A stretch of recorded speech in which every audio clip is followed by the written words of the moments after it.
first of all, genuine racism is a form of collectivism, no question about it. Right. Okay? And then the other thing is that it is, a somewhat human impulse for particularly people who are uninformed. When they see a crisis that is in some way related to demographics, right now, of course, the illegal immigration crisis is the major. There's a temptation to not ask the hard question. Well, who's responsible? And just say, look at all those people coming in from other countries who don't share our culture and this kind of thing, and sort of blame it on them. Well, most of those people, they're coming from places that are genuinely poor and wretched, and they're seeking opportunities. Yeah. And the opportunity, the Biden administration has given them that opportunity, and they're following the incentives that are being laid down. The proper perspective is to say, well, in assigning blame, rather than blaming the people who are trooping across the Rio Grande, is to blame the people who are making this unprecedented illicit migration possible. Yeah. And for very nefarious reasons. Okay, but then if you say, oh, well, they're doing it because they want to change the voting demographics of the United States, then you're accused of another. That's replacement theory. That's another racist conspiracy theory. Well, no, actually, it's not racist. It's a reality. It's been acknowledged many times that it is the policy of many of these people, at least the informal policy, to encourage immigration from certain places. I mean, they don't encourage it from other places.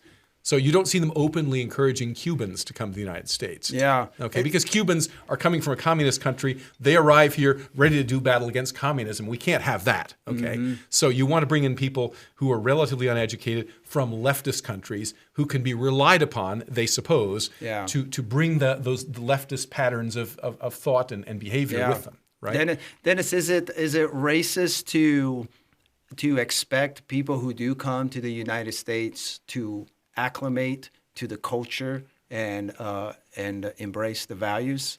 It's not racist to give them the opportunity, but then that is something of their own individual initiative, whether they wish to do that or not.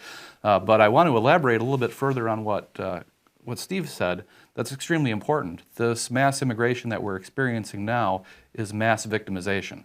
It's mass victimization of Americans, and it's mass victimization of the people who are being forced to come here. In a sense, it's the new version of ethnic cleansing, not just as it applies to Americans, but as it applies to the victims who are being forced to make that arduous, very dangerous transition from where they're coming from to where they're going, which probably is not something they wanted to do necessarily. And they're being forced into it in many cases. Well, you said that. How do you figure they're being forced into it? They're being forced into it because of terrible government policies that make it untenable to live where they are. So they are forced to make a trip that they may not wish to make. They are forced to deal with criminal elements in order to make that trip that they may not wish to associate with. And they're forced to do it because the prospect for life under the circumstances which they've been living doesn't look particularly good. They're faced with a rock and a hard place scenario where they have to make a hard choice to do something that's just very dangerous, likely to result in sickness or death or injury, and to arrive in a place where they probably don't speak the language, don't know anyone, don't have any skills to integrate with the economy. And it's a very difficult situation. They're being victimized, and so are the arriving citizens of the country where they're going. They're being victimized as well, because this presents an opportunity to get back again. We're creating a classification of people, immigrants, illegal immigrants in this case, that can then be set up to oppose the citizens. And that dichotomy allows for a lever for the aggrandizement of government power in order to solve the problem that has arisen from the crisis. So this just tends to bring more power into the hands of the executive branch to water down our system of government and to create conditions for the eventual outcome that they seek, which is a dictatorship.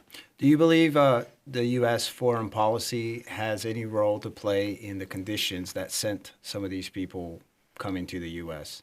I would say that's an almost certainty. That's a great hypothesis that we could easily test looking at what's been going on. But, the proper foreign policy under the American system of government is not to engage in foreign aid to these countries and not to engage in coups, not to promote color revolutions, all the things that we've been doing the past 25 years and more, even going back much more.